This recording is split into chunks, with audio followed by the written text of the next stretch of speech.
for which it stands, one nation, under God, indivisible, with liberty and justice for all.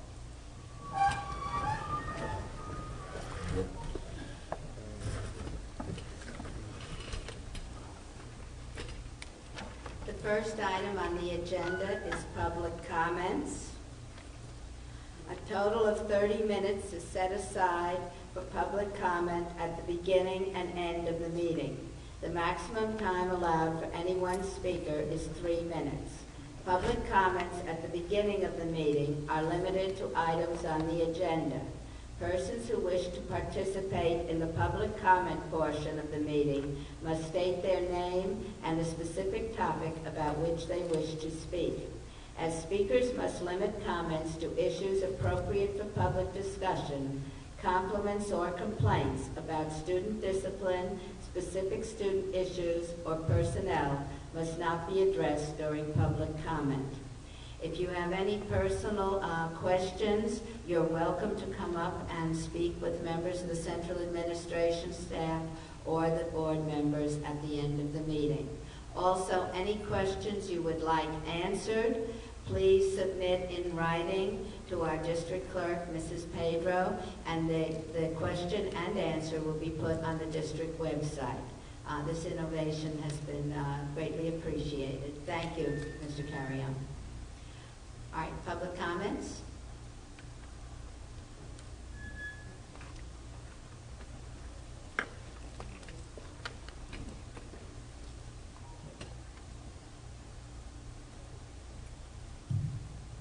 Good evening, Board of Education, Superintendent, Administrations, and community members. My name is Ed Sloshower, East Fishkill. At the last meeting, there was an agenda item to discuss district test scores. This presentation was cut short before any discussion regarding the refusal percentage of the district was addressed. At tonight's meeting, there is nothing listed on the agenda to continue discussion or to further go through the balance of the presentation. Why is that? Why is this board unwilling to have a public conversation on a subject that causes damage to our teachers, but more importantly, our children? If the test refusals were excuse me, Mr. Sloshower. Yes, it's not on the agenda, so since it's not an agenda item, that would have to be discussed at the end of the meeting. I'm sorry. Very well, Madam President. Agenda item 7.01. I'd like to thank Kristen Crandall and her staff and the superintendent for putting together the presentation information that is posted on the district website attached to this particular agenda. Setting aside funds for tax certiorari's, which I believe will continue to be a future problem for this district and many other districts, and much needed repairs, it makes a lot of sense, since we do have a lot of major infrastructure problems. Also being in control of these funds, I think, makes a lot more sense than submitting plans to New York State Ed, which I do believe, as I did participate in the last Capital Improvement Committee, it was mentioned that they're somewhere between 40 to 44 weeks before they would get back to us with any approvals for projects. So I think being in control of these funds make the most sense. In review, I would say that I strongly agree with the presentation by Ms. Crandall and by the superintendent. I strongly would recommend the board to consider this proposal, and I look forward to the both presentation and your discussion. Thank you.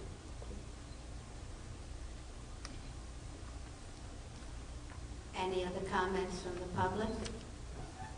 All right. Board members. Mr. Lumian.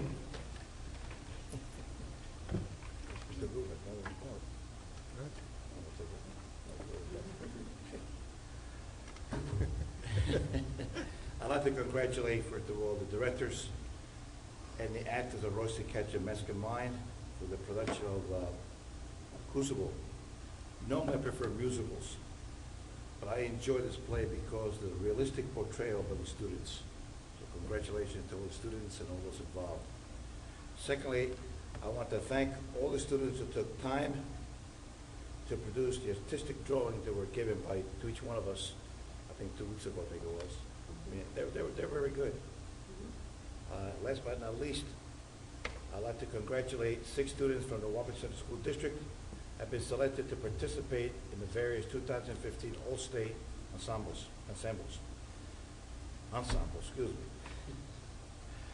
They will perform in concerts held at the acclaimed Eastman Theater in Rochester, New York, during the annual Winter Conference of New York State School Music Association to be held December 3 to 6.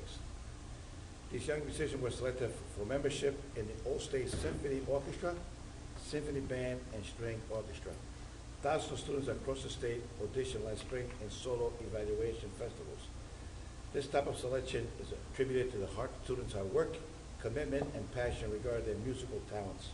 The following students were selected, and congratulations to Victor Batista, the Symphony Band from RCK, Malcolm Callaghy, Symphony Orchestra from Royce Ketchum High School, Rose Callaghy, String Orchestra from Royce Ketchum, Gerard Rizzi, Symphony Band from Royce Ketchum High School, Anna Smith, Symphony Orchestra from John Jay High School, and Joey Smith, Symphonic Band, John Jay High School.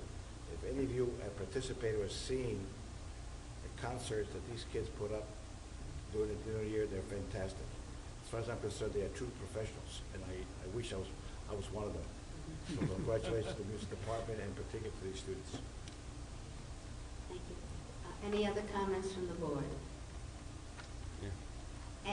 And Mrs. Laval, excuse me. I had the opportunity to visit 2 more schools since our last meeting. I visited Orchard View Alternative High School and Oak Grove Elementary School. I was absolutely just delighted and so impressed with the intuitive nature of the principals and the administrators, their interaction with the students. It was really, I'm so happy to have the opportunity to visit the schools. They truly are one more impressive than the next. In seeing what great things are going on and just how personally involved these administrators and teachers and staff are with the students, it heightens my concern with regard to the rating system, that these are the types of qualified, sincere, invested staff that we could lose to an invalid, inappropriate rating system. But I want to thank them for their hospitality, let them know how much they're appreciated, and hope that we can work as a board to protect them, because they really are just very precious and valuable to this community. Any other members of the board? Mr. Rubin.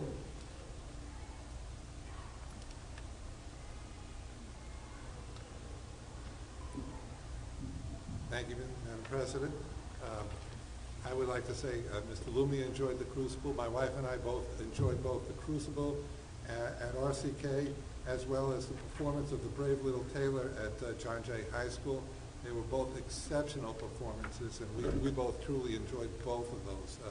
And those kids, you're right, the whole ensemble is professional in every respect. I had the opportunity over these past few weeks to meet with Assemblywoman Dee Dee Barrett, as well as a representative of Congressman Maloney. I attended our Capital Improvement Committee meeting, as well as Dutchess County BOCES Facilities Acquisition Committee meeting. One of the adopted schools that I've had, I adopted all of them. I had the pleasure of visiting Gayhead, and that was a great, I always like going to the schools. Grayhead was just put back out a great face. The principal, the staff, the kids were so well behaved. It was, I almost didn't know I was in the school. I thought I was in a library. Just the last thing, I'd just like to remind any seniors who fit within the parameters here that there is still a discount available to certain eligible seniors on their school taxes under our policy 6115. Thank you. Anyone else? All right. I also attended the Capital Improvement Committee, ably chaired by Mr. Lumia, and the Dutchess School Boards Association meeting, where they discussed policy revision, which, since we're going to be looking at our entire school policies in the next couple of years, this was very helpful. They gave us some good suggestions about ways of going about it and making it easier and more streamlined.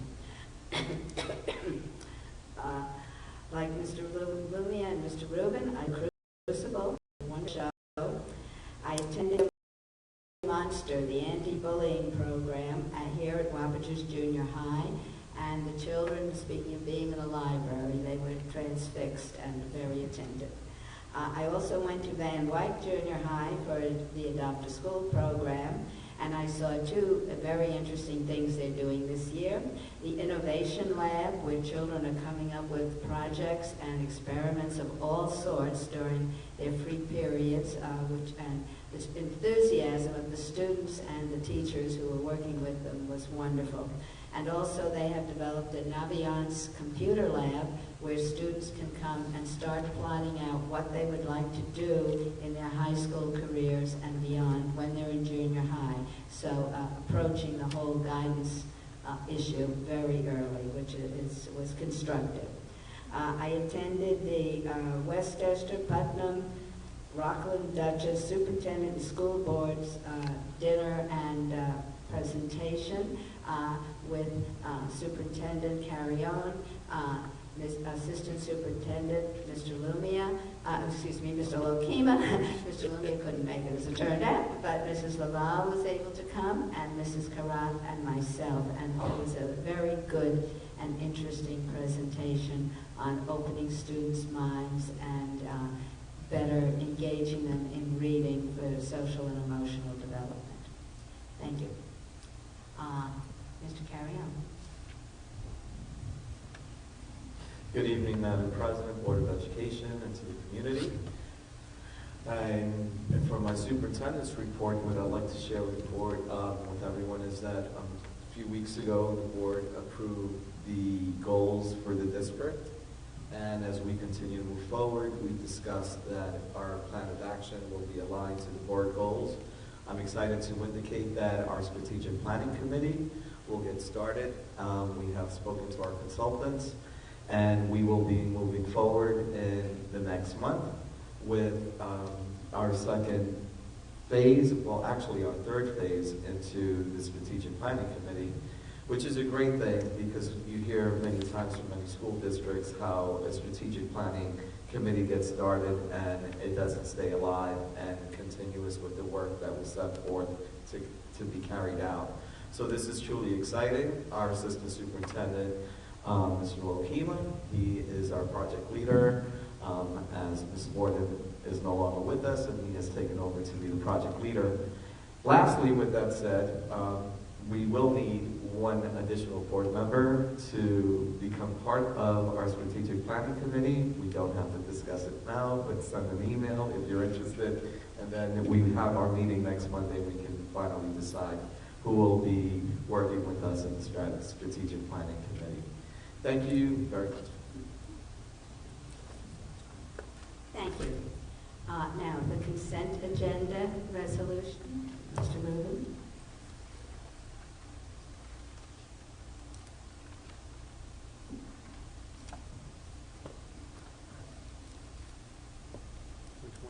Okay, is there anyone would like to take anything off the consent agenda?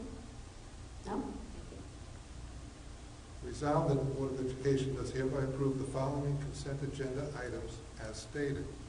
6.02, 6.03 with addendum, 6.04, 6.05, 6.06, 6.07, 6.08, 6.09, 6.10, 6.11, 6.12, and 6.13. Okay. Do we have a motion? Mr. Lumia, second. Mr. Soma, all in favor? Unanimous. All right.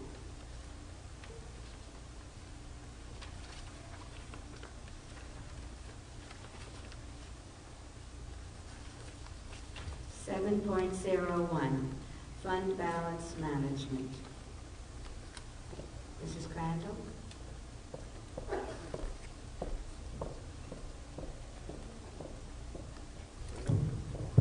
You can sit here and join us. If it's okay with the board. That's fine. We're going to Like charge being her at the anyway. big kid table at Thanksgiving. So, Thank you very much for this evening having additional conversation about fund balance management. The superintendent and I have been working to come up with just another source of information, trying to compile the data into a format that would help and assist the board in discussion and making a decision moving forward. The important pieces that we really would like to share is that goal of making the 4% fund balance be in compliance with New York State. So we need to work collectively in order to get to that goal. There are several reserves that are created by the Board of Education. There are several reserves that are created by the voters.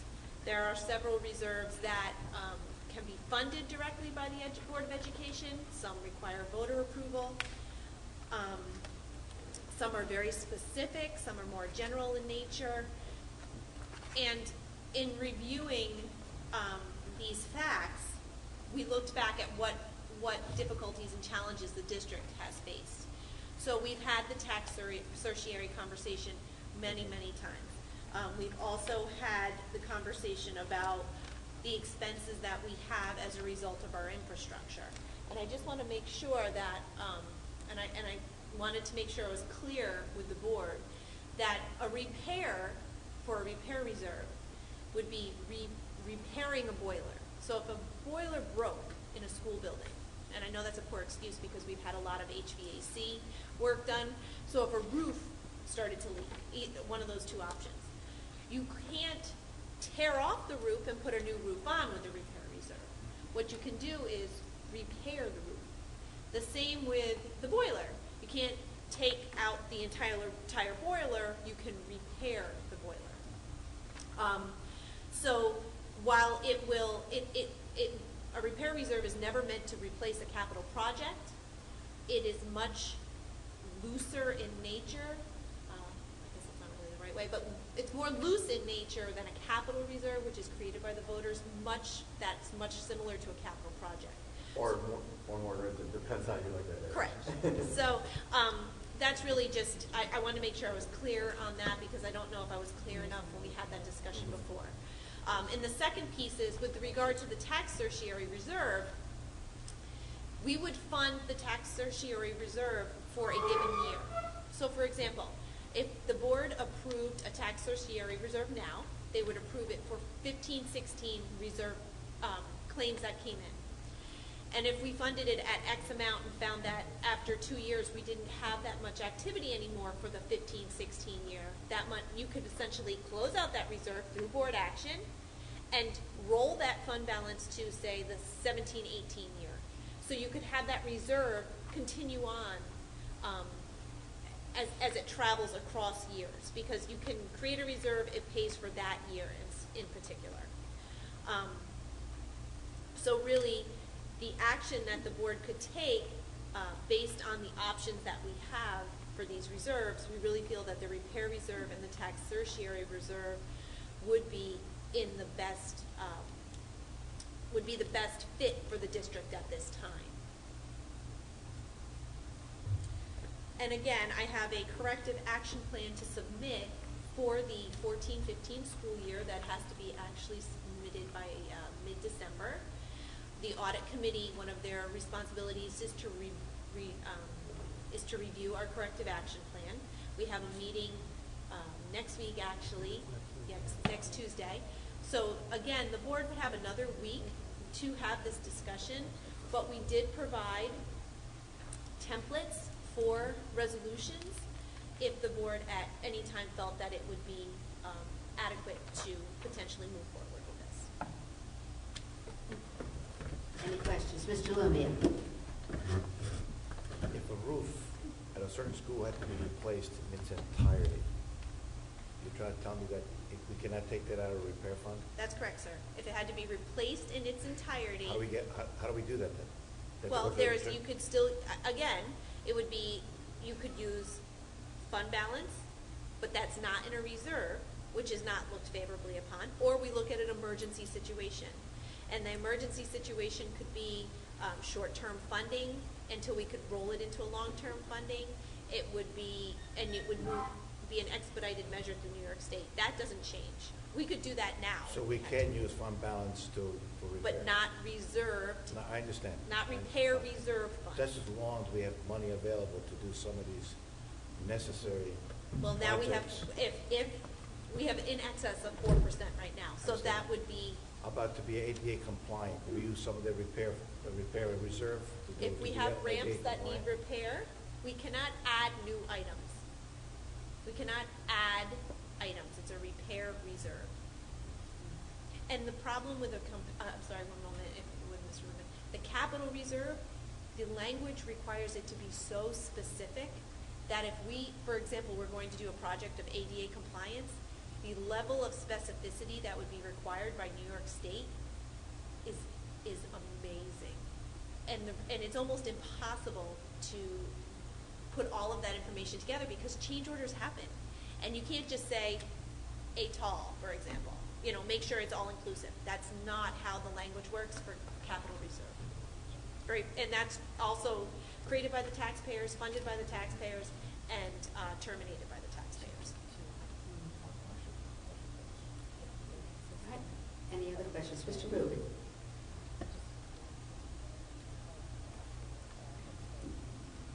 So we could use this money, these monies, as an example, to repair a portion of a, say, a football field or baseball field, but not to replace the whole field. That's correct, sir. Could we use it if we wanted to demolish the modulars? Take it away? Can it be used in that? I'm just asking if we felt, if the board felt that, could we use it? I to don't know the remove answer to that question, but we could definitely look into it. But again, the thing that to remember is these funds can be used for non-recurring expenditures. So we We'd have only take it away once. correct, but what I mean is we have general fund facilities and operational monies in our budget. If we were able to utilize the reserve funds for repairs that are non-recurring, that happen, you know, that could free up the money to then possibly work on the modular.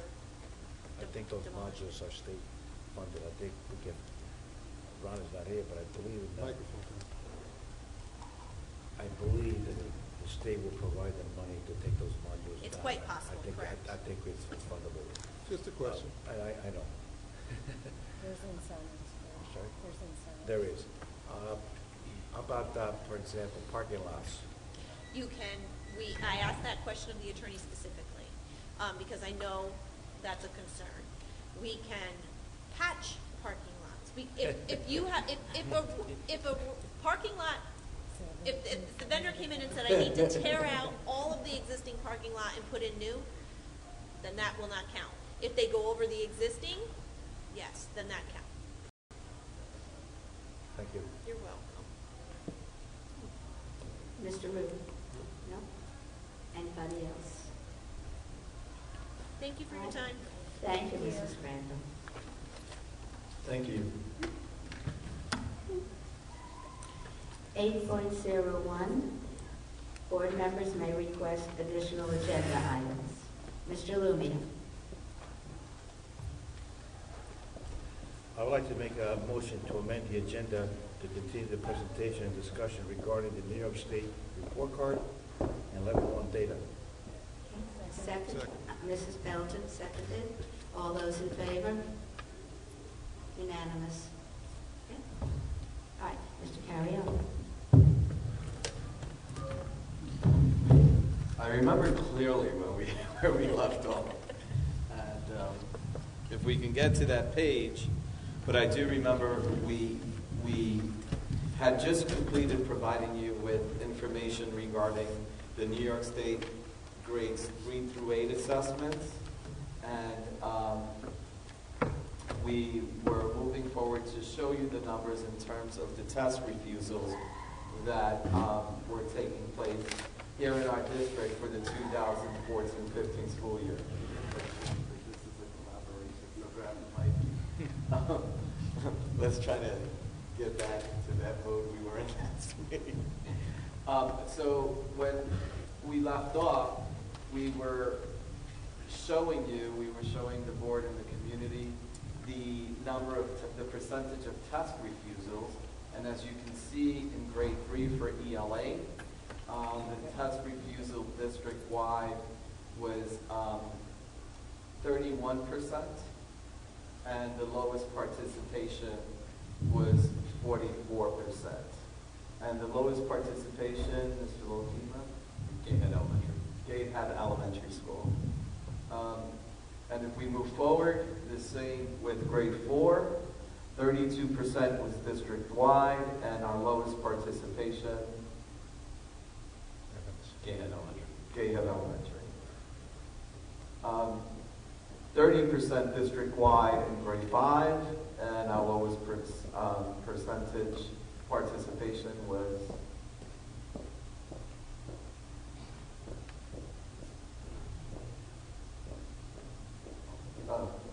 Actually,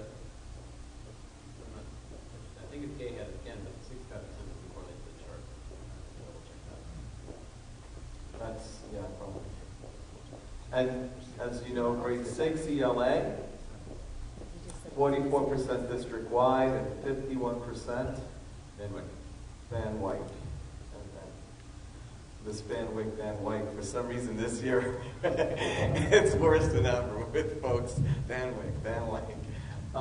We move forward to grade 7, 49% district-wide, and 57% our lowest participation was Van Wyck also. And grade 8, as you can see, 54% and 59% in our lowest participation at Van Wyck. Then we move over to the math, and what you'll see is the math is offered after the ELA, and what you'll see is that the number of test refusals did increase. Especially grades 6 through 8. You know, generally speaking, we had a greater than 60% tested rate district-wide, grades 3 through 5, and then it started falling off the table in terms of participation sharply with grade 6. And that's mirrored both in math and ELA. So in grade 6, which if you remember was Evans, Myers, Kinry, and Van Wyck, we had district-wide was 47%, lowest participation was 58%, and that was Van Wyck. 50% of their students opted out, or refused to take the test. Grade 7, similar trend, greater level of test refusal, 60% district-wide, 66% at Van Wyck Junior High. Math grade 8, we did have 59% refusal district-wide, 61% refusal at Van Wyck. The green column, the green bar represents percentage of students who took the Regents assessment as opposed to their 8th grade math assessment. That's the only grade and level where they had an alternative assessment to take, and it was based on who was in the math honors class at the junior high level for grade 8. Then we move on to Regents exams. Yes. Could I ask a question while we're still on the 8th grade, 7th and 8th and those? I was wondering, is there a year-to-year difference in where the students came out depending on the refusal? In other words, did it tend to be students who tend to get higher scores who were refusing, students who tend to get lower scores, or across the board? There was an obscure report put out by New York State that attempted to answer that question. It didn't do a very good job of it, where they looked at students who got graded, who were proficient in the prior year and who were opt-out percentages, what the opt-out percentages were for that group. Because it gave it to you as a percentile number, we'll send you that list. We'll send you what the report was. If we probably had in the past, we'll send it again.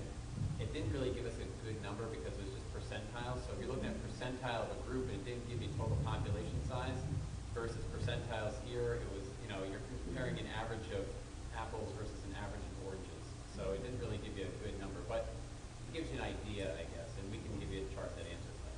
Okay, thank you. Madam President? Yes, Mrs. O'Donnell.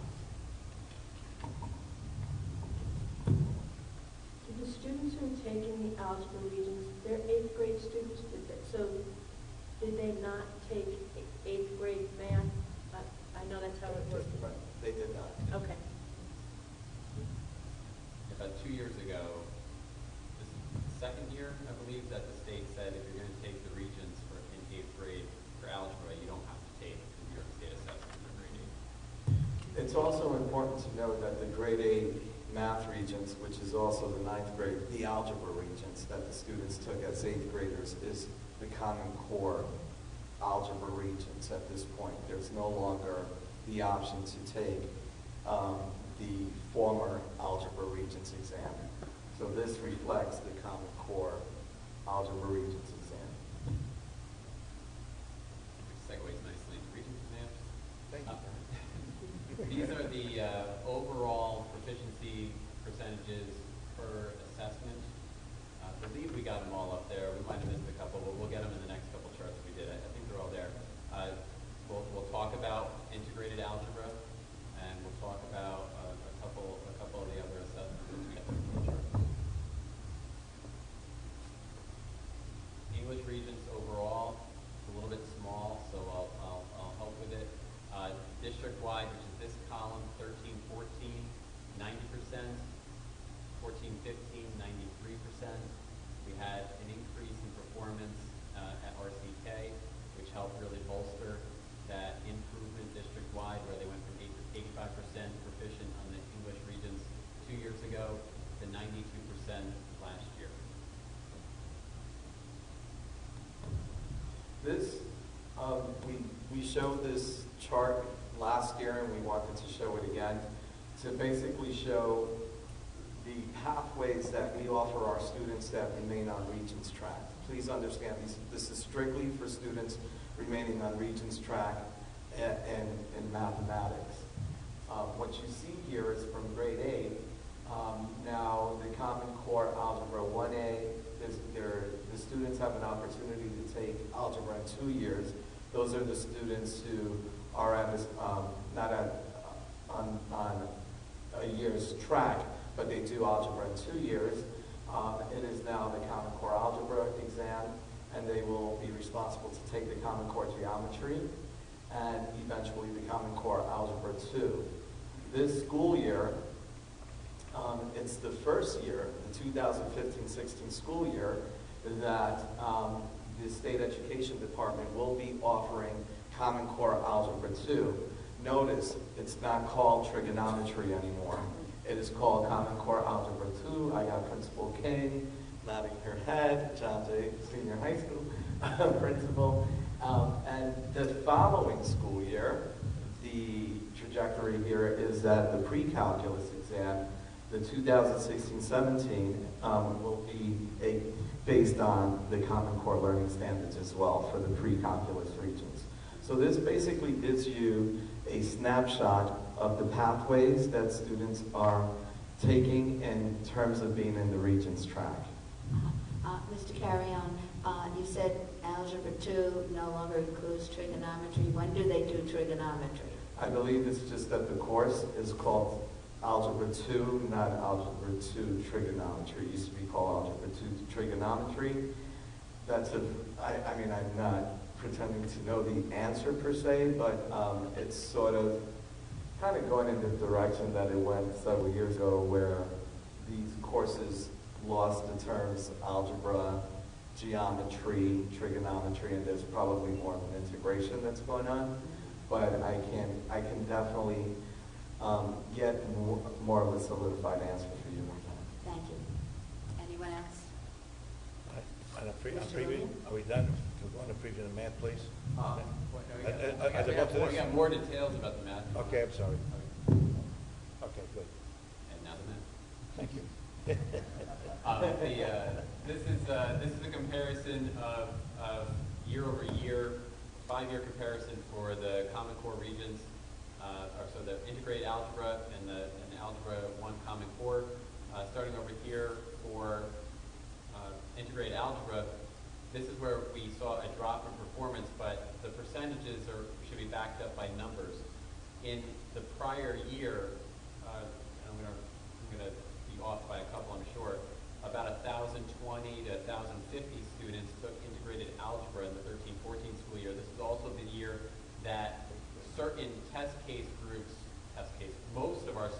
not all, took the Common Core algebra exam. They actually students sat and took both, and the highest score they got in either assessment counted on their transcript.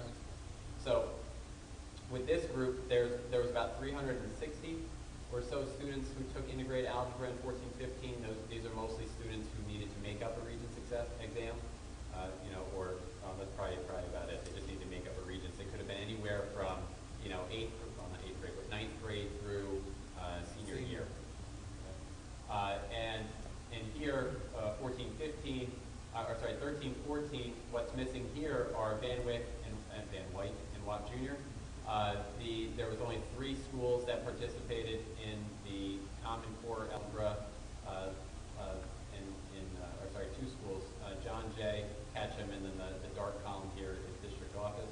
In the 14-15 school year, both the junior highs took the Common Core algebra in lieu of taking integrated algebra, and John Jay and Ketchum, first-time test takers, also took the Common Core algebra regional. I'd just like to make a comment. If you look at the algebra Common Core region, that was much more difficult than the integrated algebra.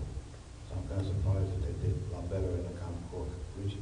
Well, remember that 59% is, again, based on just the 300-something students who did a retake. You had over 1,000 students take the Common Core algebra, so these are students who perhaps had trouble with the algebra the first time.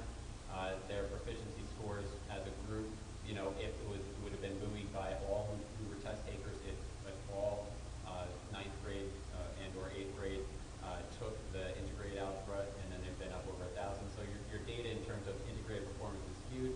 And the performance for integrated algebra for the prior year, if you look district-wide, is just over 80% by this dark line. It's probably closer to 83, 84% versus 74% district-wide in 14-15.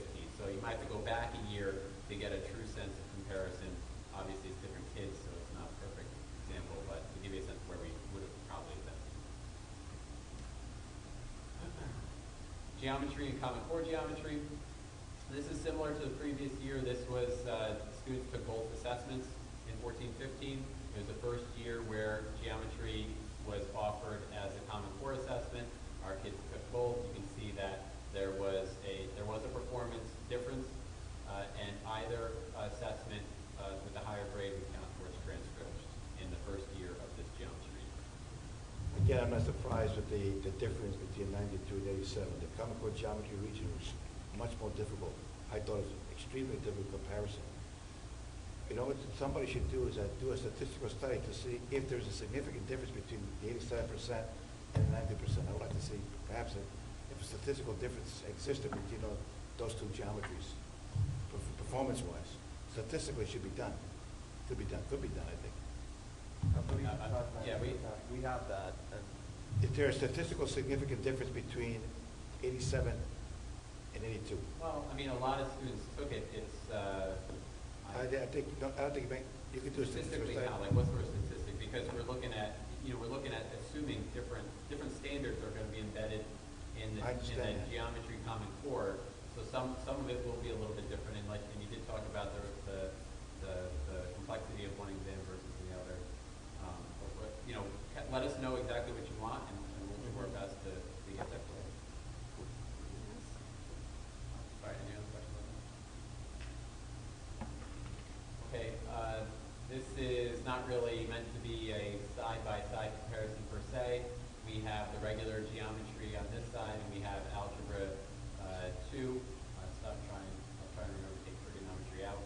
There was a performance decline from the prior year. As you see, there's 80% proficient in the 2013-14 school year, 66% proficient in the 14-15 school year.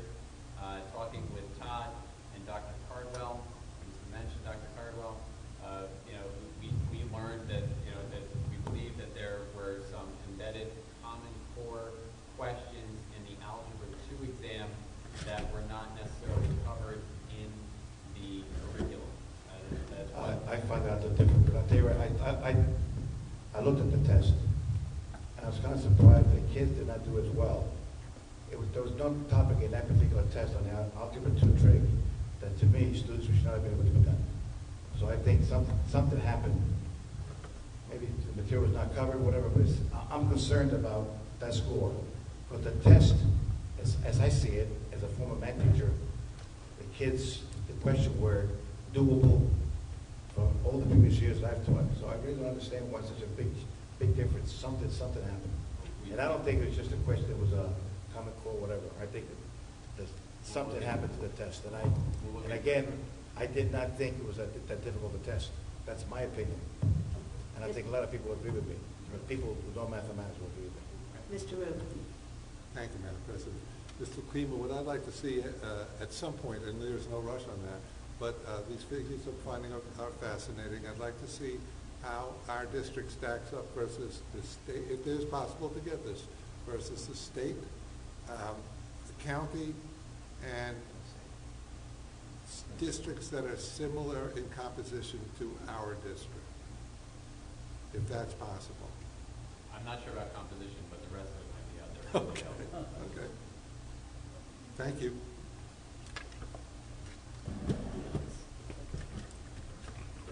This is the pass rate on earth science and living environment. There was a slight increase on earth science, a slight decrease on living environment. The other, going back to Trustee Lumia's question and maybe looking at some of the other variables as well, is that the level of rigor has increased also. I believe in many of students that normally took maybe non-Regents type courses. Remember, in order to attain a high school diploma, you're required to pass 5 Regents exams. And we're working diligently and moving towards the level of rigor to doing away from having still the mentality of when I went to school here in New York State, where you had the option to go Regents or non-Regents. And I think that mentality in some respects kind of exists in terms, I got my 5 Regents, I'm done. And instead of really pursuing to try to graduate with a Regents diploma with distinction. Therefore, one of the things that we are looking at is ensuring and increasing that type of enrollment to having students to take the more rigorous type courses as opposed to electing to take non-Regents related courses because they have already completed their minimal requirement to graduate from high school.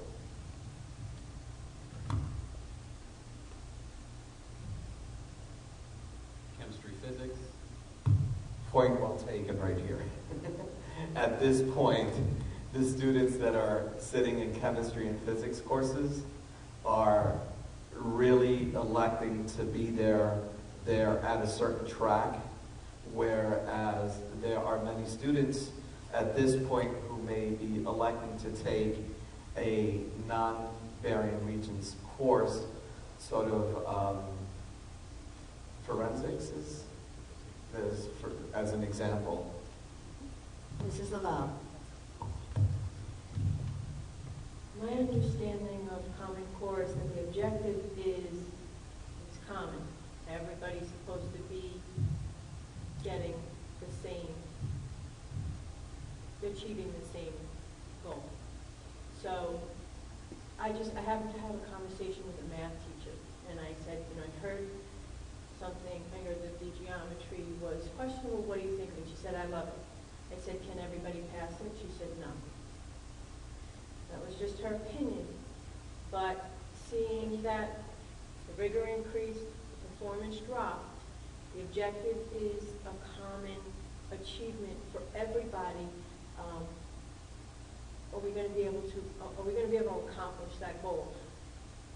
As the rigor went up, we saw the performance go down. Are we going to get all of our kids to graduation with this common goal? That is the intent. I know. The level, what we're trying to accomplish though is also decreasing that gap that existed for many, many years, when I went to school, that you don't have to take this course.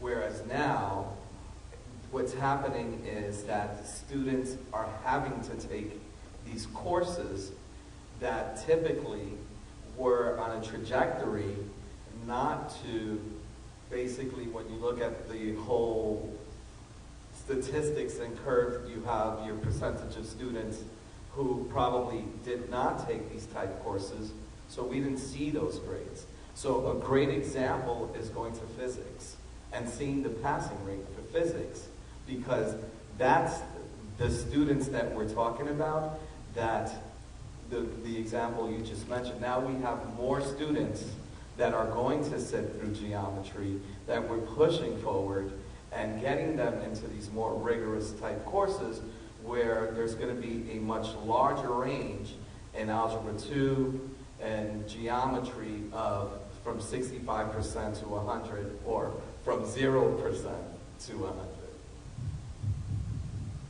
I'd like to add my 2 cents on this. Please. In terms of, and this is just my theory too, is that as the kids are coming up through the grades with Common Core under their belt, their foundation and skill level should be better when, as the later classmen reach these courses, and will hopefully be able to perform better on these assessments because they'll be more used to that level of rigor for the class. May I respond? Yes, go ahead. My question would be, we had the different tracks because we recognize that all students don't have the same aptitude and the same in every subject. So my concern is we're putting these students who basically brought down the average. The idea that the singular component is the subject matter that they're taking, I think it kind of ignores what we knew before, that every child doesn't have the same aptitude for math, and we're going to put them in there, and we're going to see what just happened. We put them in and they brought the average down. That's my concern. And I think that assuming that the determining factor is going to be that, well, we taught them this from down here. We've always taught the same basic math in the first 8 grades, and then we had students get to high school and say, this isn't my thing, I'm going to this way, and now we're going to force them through these classes. And I don't necessarily think it's a safe assumption to say that because we gave them rigor in 8th grade, they're suddenly, where they had no aptitude before, going to have one. Well, I respectfully, she's cracking up because we have these Allen.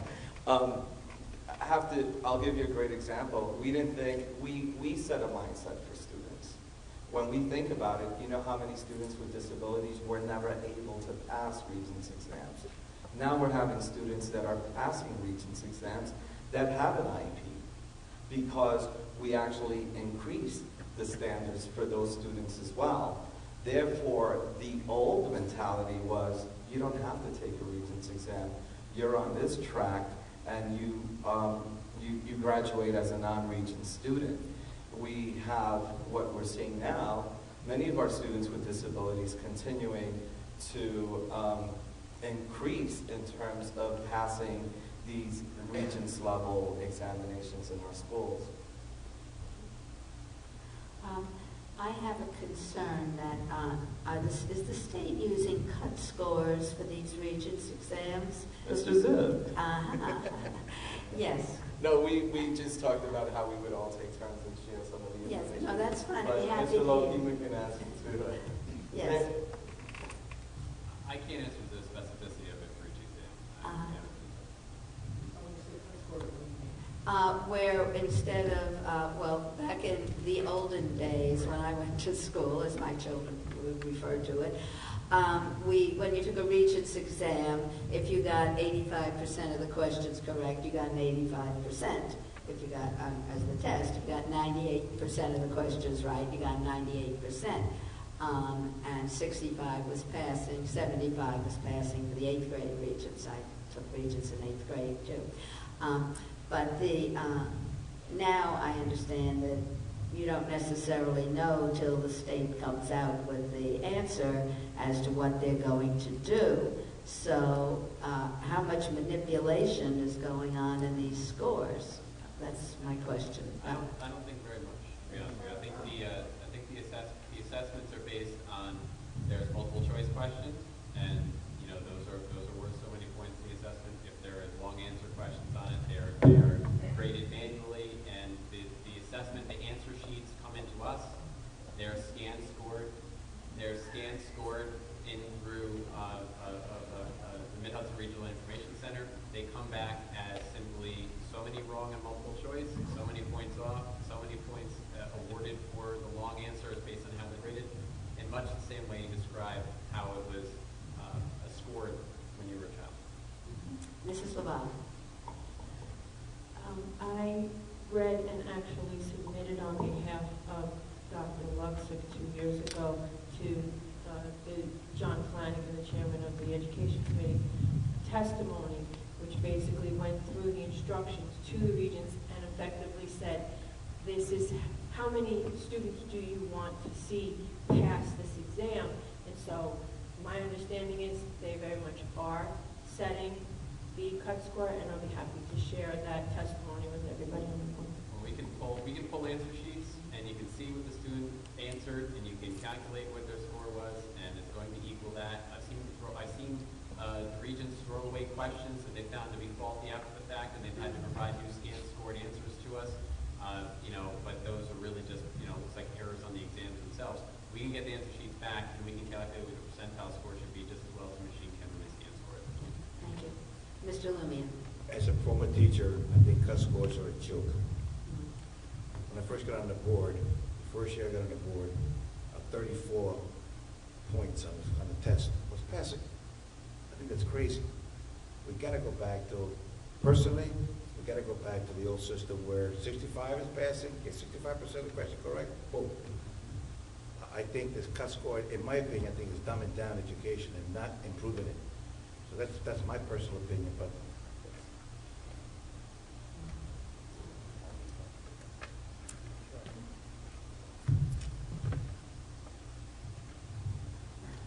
as we move forward, the numbers, the charts you see on both sides, the numbers are listed in the center.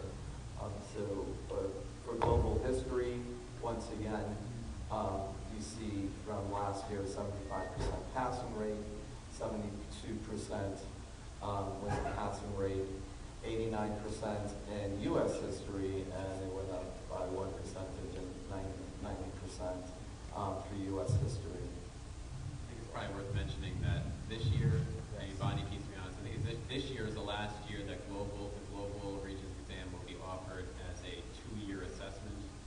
Starting next year, they're going to split global up. They're going to take Regents 1, basically, Global 1 and Global 2 as the Regents exam. So it'll be interesting to see. So the hardest part with global is that they're trying to take 2 years worth of content in one test. And that's always been tricky for most students. It's one of the hardest Regents exams.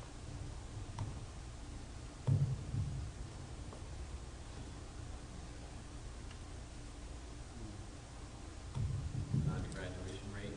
What we have here, and I don't want you to get, we put cohort year at the bottom, so it's confusing, but we'd like to talk in terms of cohort. The number of students, when we talk about the percentage of graduation, the graduation rate is based, we talk about the 4-year graduation rate, it's based on the percentage of students in a given cohort. A cohort is the year in which you become a member of a cohort year, the year in which you first enter 9th grade. Okay, so if you fail any grade, including 9th grade, after the first year into 9th grade, you're still in the same cohort year. So the 2011-12 cohort represents our 2014-15 4-year graduates. The 2010-11 cohort would represent our 2013-14 4-year graduates, or our 2014-15 5-year graduates. But it all goes back to the original base year that they entered 9th grade. So the way you would read this chart is, and there was a dip, and we're not pleased by this in any way. So it's something that we're going to keep an eye on and work hard with our high school principals. There was a dip in overall graduation amongst the 2010-11 graduating cohort with a four-year graduation rate at John Jay, 94.5%, 85.3% at RCK. There's been a slight decline at John Jay. This is exclusive of August. Mr. Lukema. Yes, Mr. Rubin. Do we know, we're talking about these kids that graduate within the 4 years, within that 4 year, but do we know how many of the kids ultimately graduate, say, in the 5th year or the 6th year, as opposed to some of the children just say, that's it, they check out, they drop out of school? Do we know that? We know every single one by name. And one of the things that... Sure. I agree. That's a good question, but what we talked about this school year as well, the senior team, we actually visit with the high schools, and we have what we call our data team meetings. And what we are really discussing is really setting up a much more formal protocol in place to make sure that we know where these students, if they are indeed dropping out, or if they left the community, to have something that's a much better system, if I may say it that way, so that we can really track the students who leave our community.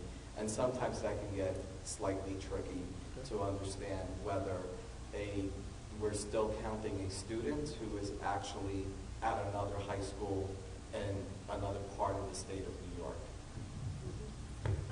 Mrs. Lamont. I'm not sure I'm understanding. Is this a true 4-year graduation rate, or are we including 5-year?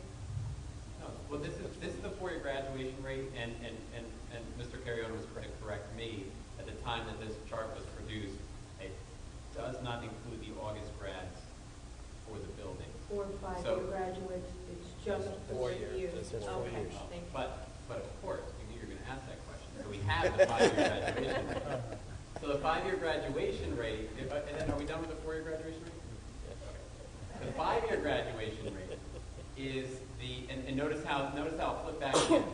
The 2011-12 cohort year is our 14-15 4-year grad rates. You're not going to see the 2011-12 cohort year on this chart because they're still in progress. We don't know anyone who's part of the membership of that cohort is still in class right now if they're still enrolled in school. So, looking at the 2010-11 5-year graduation rate, you know the 6-year, but we didn't provide a chart for that, is currently 96.4% for John Jay, 89% for RCK, 31.8 for that particular cohort for Orchard View 5-year graduation.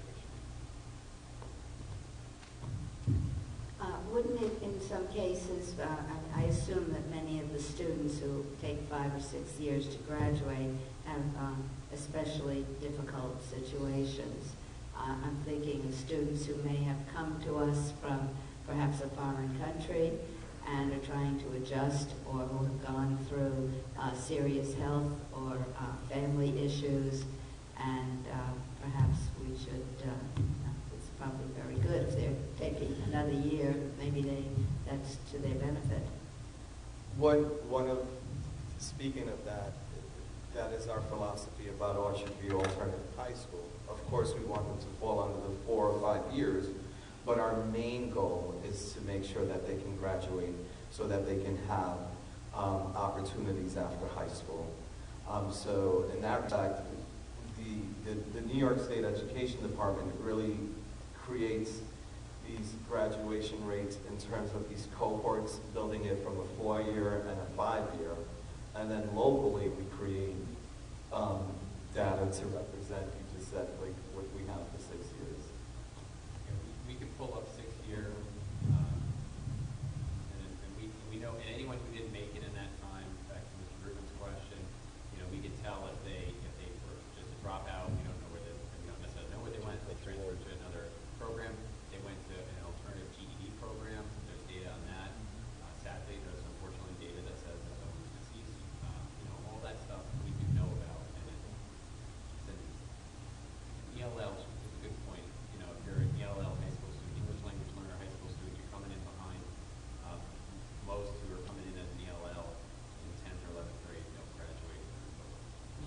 The one thing, as diverse as we are as a school district, which is a great thing, what's surprising is that our numbers of English language learners is really low in comparison in terms of a percentage rate with the level of diversity that we have and the number of students that we have in the district. We don't have a lot of students that are English language learners. It's something that's pretty surprising to the state education department and our school district. Mr. Rubin. Just you mentioned something about Orchard View, and I just, to my own self, this might be a little bit off of the track here, but I thought that one of the purpose of Orchard View, there are 3 tracks in Orchard View, and 2 of those tracks, so it would seem to me that 2/3 of the students approximately. The purpose of Orchard View was to do some kind of perhaps remedial or support work to get them back into their regular home high school. It's not, Orchard View is not the term that has been bandied about before, is a destination high school. But I thought, except for a few of them, maybe a third, and that percentage, I'm only going a third, but 2/3 I would assume would be, the purpose of Orchard View was to provide support to get them ultimately back into their own home school, correct? Yes, so you just confirmed what I said prior, because of the fact that we do have students coming in from Royce Ketchum and John Jay at a much later age, that we're trying at all costs to get a high school diploma so they may be done with their cohort, the 4-year cohort or the 5th-year cohort. So when you look, that's that one profile that we showed even last year in terms of our presentation of students who are coming in with minimal credits already at the age of 17, 18 years old, and we're doing everything to play catch up to try to get those students to graduate so that they can have opportunities after school, after high school, because as you know, there really aren't any opportunities for students without a high school diploma anymore in our society. Okay, Mrs. Olam. That Orchard View cohort, last Orchard is kind of stark. Do we really lose 7 out of 10 students, or am I not reading the graph properly? You got to remember, the numbers are so easily skewed at the Orchard View level. You might have a cohort group in Orchard View of 13, 15 kids. So, you could lose, or, for easy math, let's say it's 10 kids. You lose 1 kid, there goes 10% of your graduation rate in terms of who didn't graduate on time. So, 15%. Right, but 15 kids. But a 31% graduation rate, if you had 10 kids, you lost 7. Is that really what's happening? Or It's not that they... Look at the 4-year as another comparison. So that group that was 31.8% was 25% of the cohort graduated in 4 years. 31.8% graduated in 5 years. In the most recent year, the 14-15 cohort, you had 32.4% graduate in 4 years. And if you're just to look at those numbers, next to each other and say, wow, there's a 7% improvement in the graduation rate at Orchard View. But again, it varies so much by the students and the number of students. It's such a small number that any particular success or failure, not failure, but a failure to reach that graduation in a given year will just skew those percentages very, very. To the cohort.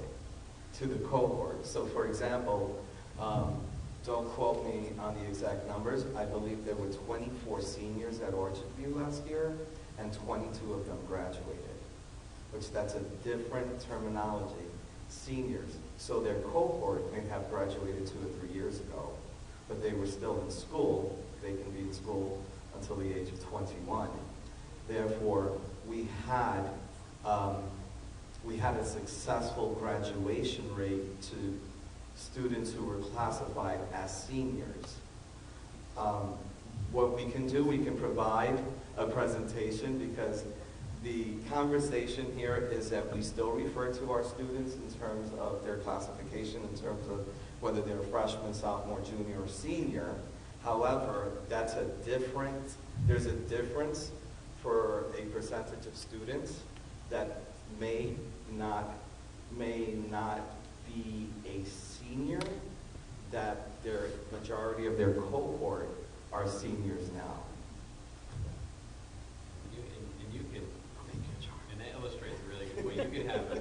You could have a student entering Orchard View as a junior in terms of their cohort year, but be barely a freshman in terms of their credit. Right.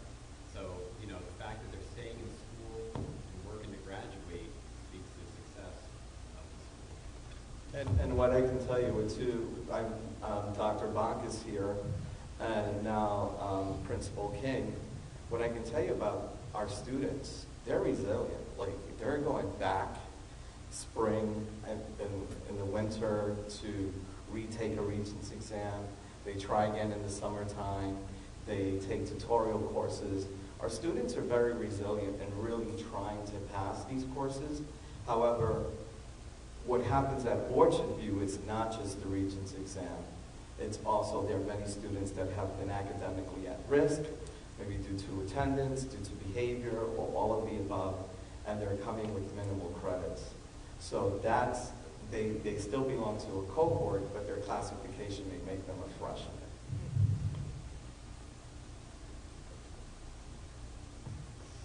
Which we saw.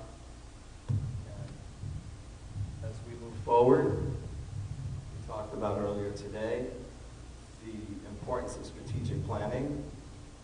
Our district and building level plans that are aligned and will be aligned again to the goals that were just recently established by the Board of Education.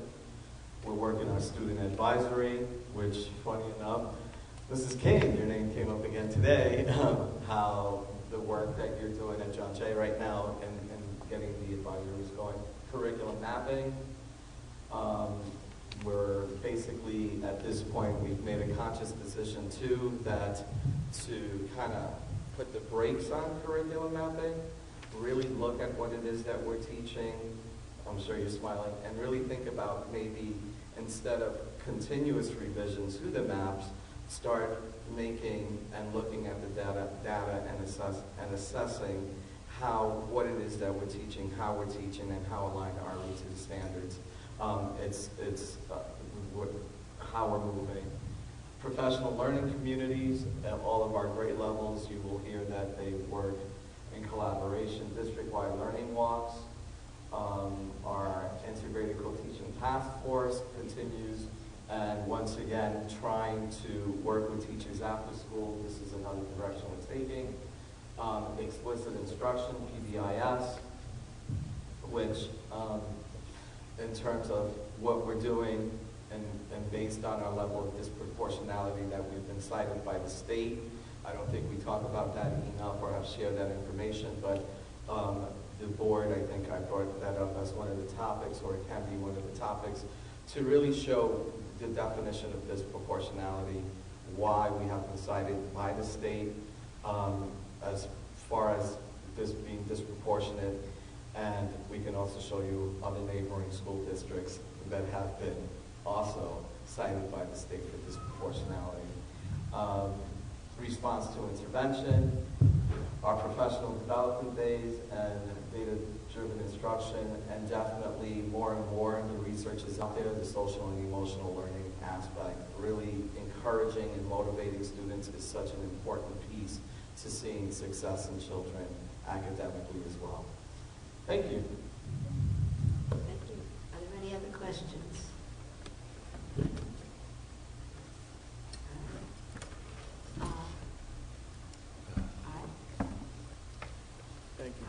Thank you. Thank you. Yes. Thank you very much, Superintendent Carriel. Well, I must say that the senior team and I were all very happy that we had the opportunity to finish this presentation.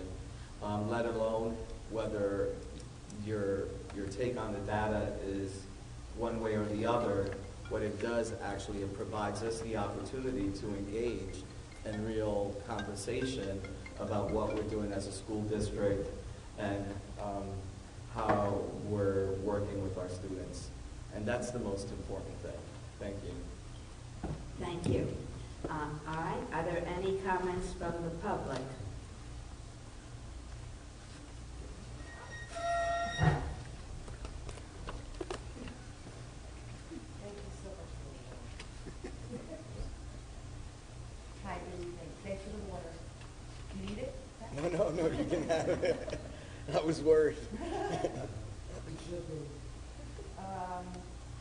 Thank you very much for the timing. And going back and discussing this is vital, very vital. Again, thank you for the time for going back to the topics and discussing this. It was very vital. And great job assembling all the data. It's just not the truth, all of it, because of the manipulation. The curves, they exist. The state said it. Go call them. There's no real data up there. There's none in existence that will assess our kids properly. It just isn't there yet. The curves and the scores are there, and it's falsifying where our children really are, where they're being assessed. So we don't know what the truth is, and we won't for a long time. The students with disabilities, their needs, I know that there is probably an increase as to opposed 10 years ago, but their needs are not being met. They're just not. They're given more time to sit for a test, but that's because the rigor is there. The rigor is causing that. Those kids' needs are not being met by any sense of imagination. And if you question me, please talk to any special ed teacher. Their needs are not being met, and that really needs to be looked into. The rigor, I just want to go back because that word rigor keeps coming up, and that's the trigger word. The rigor is a problem here. It's the very root of the problem. It's a psychological issue for kids that is very much affecting their grades, their abilities, their want to do the work. It's huge. And I'm saying that for a parent because I'm the one that'll sit home and cry with the kid for 4 hours. It's very huge, and I really wish that you folks would just open up to that. Instead of dancing around it, that is a problem, and it's not helping the kids at all. That needs to be addressed. The regions, I'm kind of tired of hearing it because more and more colleges are not even looking at it anymore. New York State is the only state that is pursuing the regions. So it's not the cool word that it once was back in our day. It just isn't. And sooner or later, those are just going to be flushed down the toilet. So the Regents exams are useless as far as I'm concerned. These other groups of kids that are not able to meet the Regents' needs in order to get their diplomas. Based on what I heard tonight, I'm concerned because there's a whole other group of kids that are not being accounted for. What are they going to do in their livelihoods? If they're not going to get a Regents type diploma, where are they? There's a large group of kids that just cannot reach that capability that other kids can. And gearing towards Regents and passing those tests is taking another group of kids and flushing them right down in between those cracks. What happens to that group of kids? Thank you.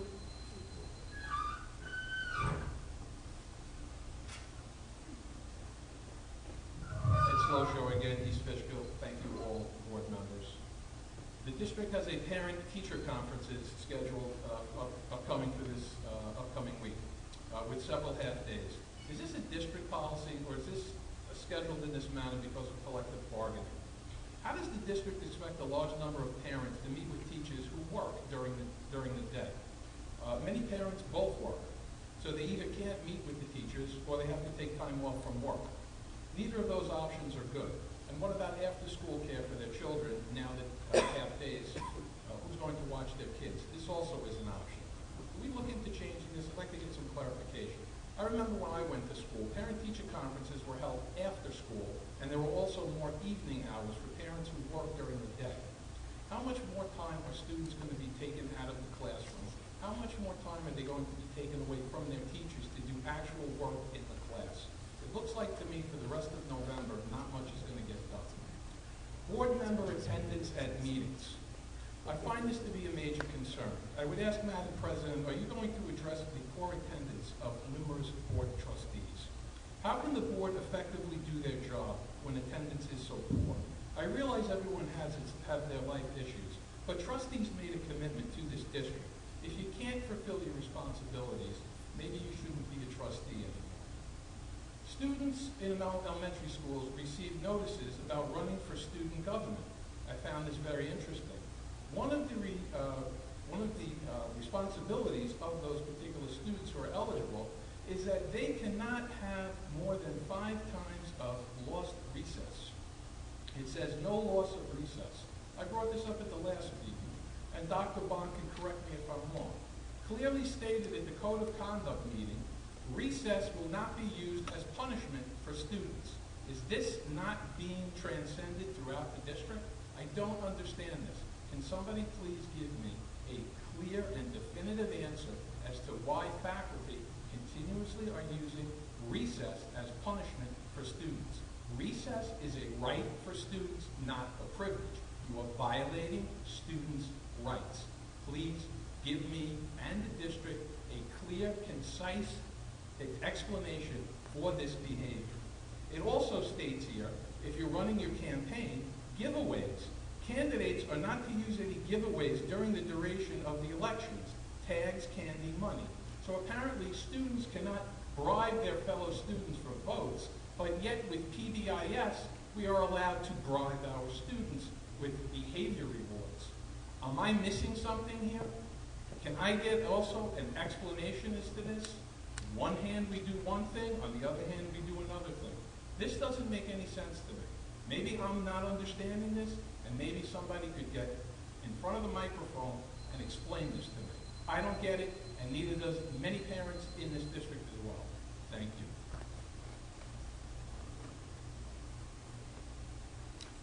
Are there any other further comments? Okay. Could we have a motion for adjournment? Mr. Lumia, seconded by Mrs. Pelton. All in favor? Unanimous. Thank you.